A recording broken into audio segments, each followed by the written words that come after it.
Hello, and welcome to your lecture on the rise of Assyria and the fall of Israel. Grab your student notes and use them to follow along and fill in any blanks that you missed in class.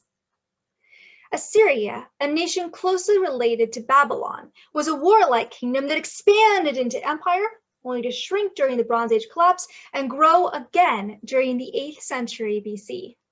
As you can see, during the 9th century BC, the Assyrian Empire had already begun to recover, and by the time we get to the 7th century, it has already expanded into Egypt and around and down toward the Persian Gulf.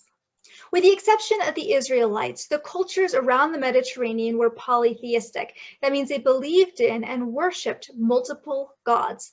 The Assyrians began as polytheistic too, but as time wore on, they became monotheists. Monotheists are people who worship only one god.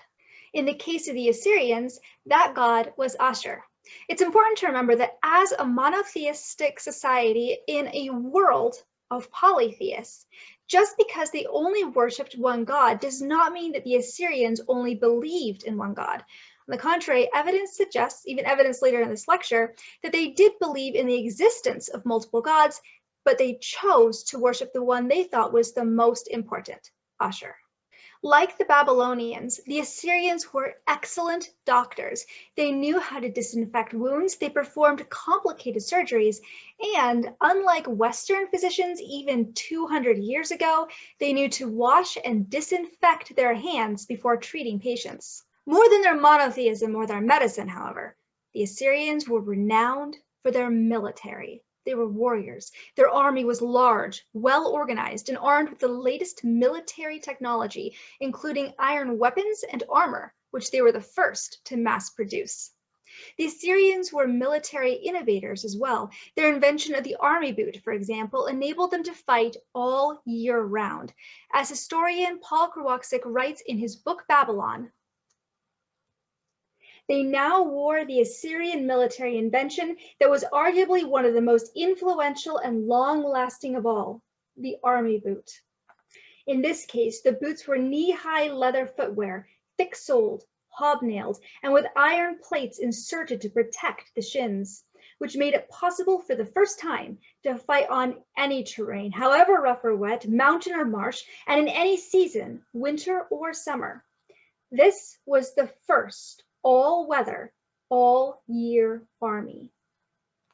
The Assyrian army had many tools at its disposal, from chariots to cavalry. However, they specialized in siege warfare. Siege warfare is when an army surrounds a city and starves it out. They surround it, they refuse to let anyone get in or out until the city, riddled with disease and hunger, agrees to surrender. The Assyrians' military prowess enabled them to conquer wide swaths of land. But conquering places is only one part of creating an empire. You also have to make sure that those places you've just conquered don't rebel as soon as you've left. And so the Assyrians became experts at crushing resistance.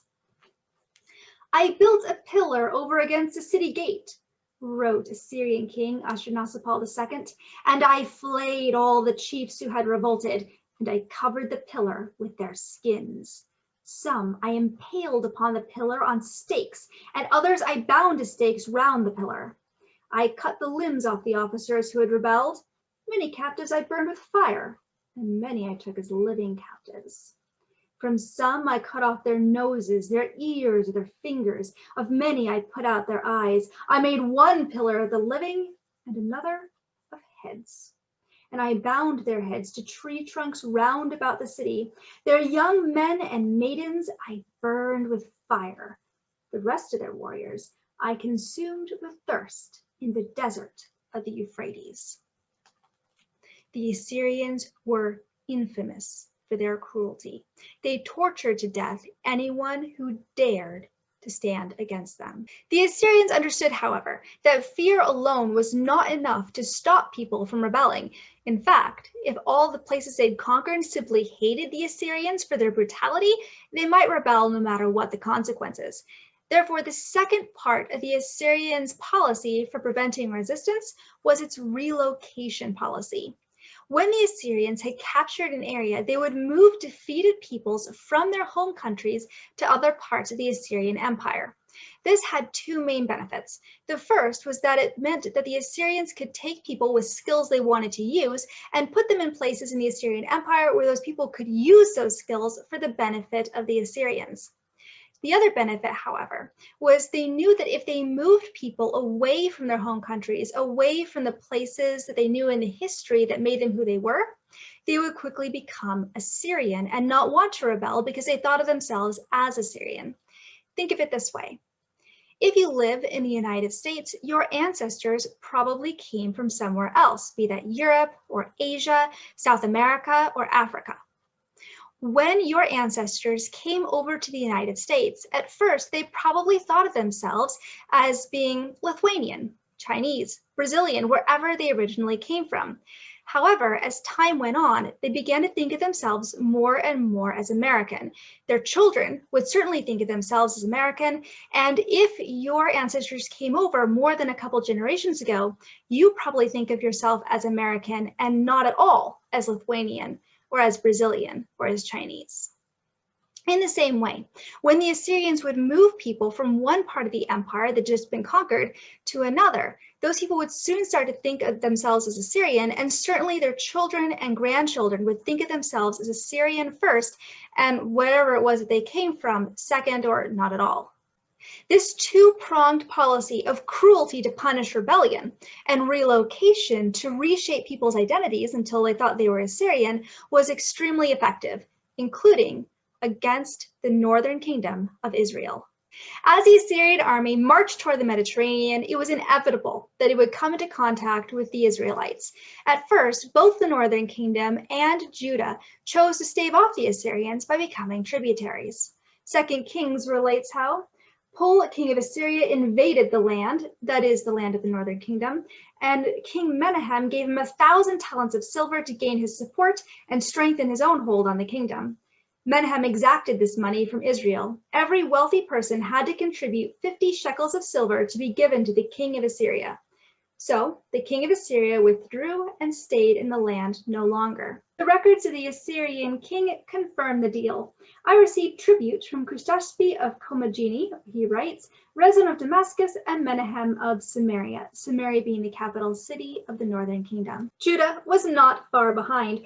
2 Kings continues, Ahaz, the king of Judah, sent messengers to say to Tiglath-Pileser, king of Assyria, I am your servant and vassal. Come up and save me out of the hand of the king of Aram and of the king of Israel who are attacking me.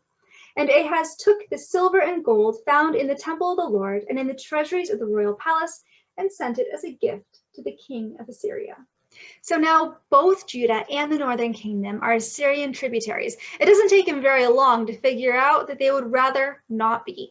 However, trying to back out has serious consequences, including the fall of the northern kingdom. In 721, the leader of the northern kingdom was a king named Hoshea, who did evil in the eyes of the Lord, although not as much, the Bible says, as the people who came before him.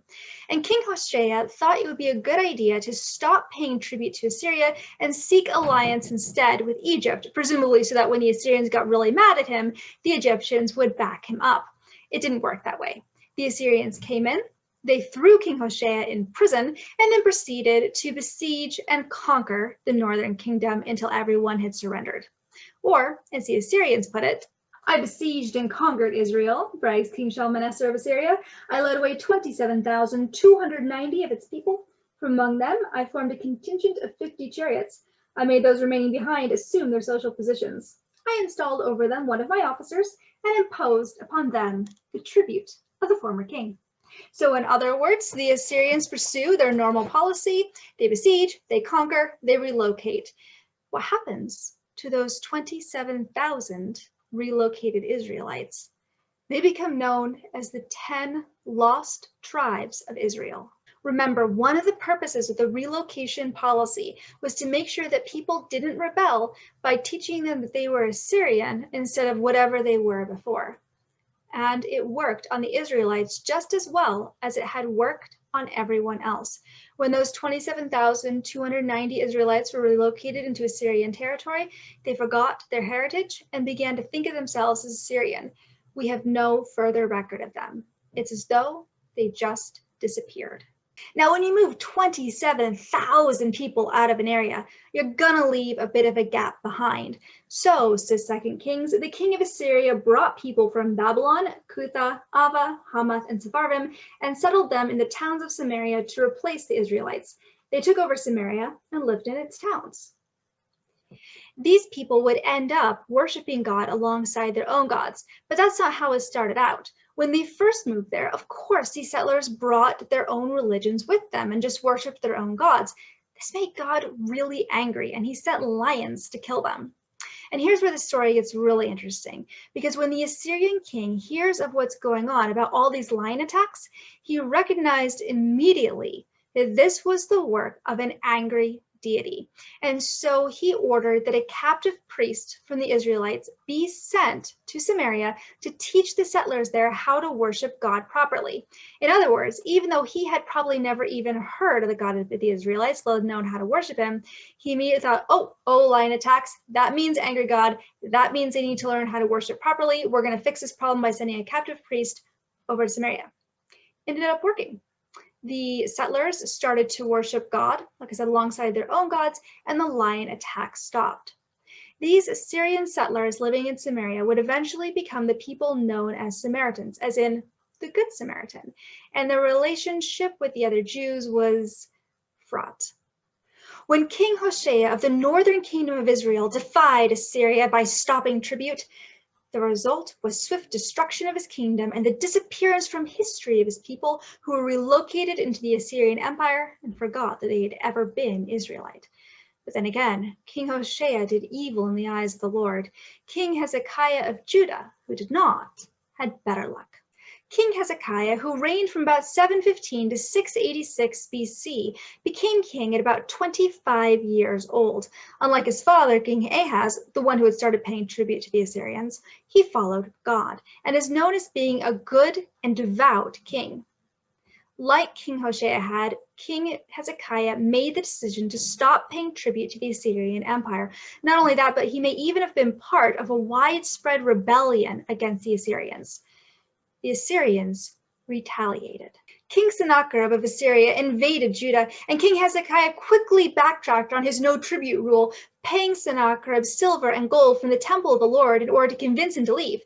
King Sennacherib happily accepted the silver and gold and then proceeded to attack anyway, capturing many towns and besieging Jerusalem.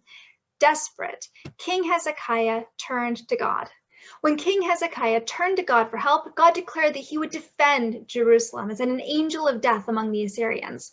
This he did. Plague broke out in the Assyrian camp, sending the Assyrians packing. As you can see on this map, Judah would not become part of the Assyrian Empire and instead remained independent for another 100 years.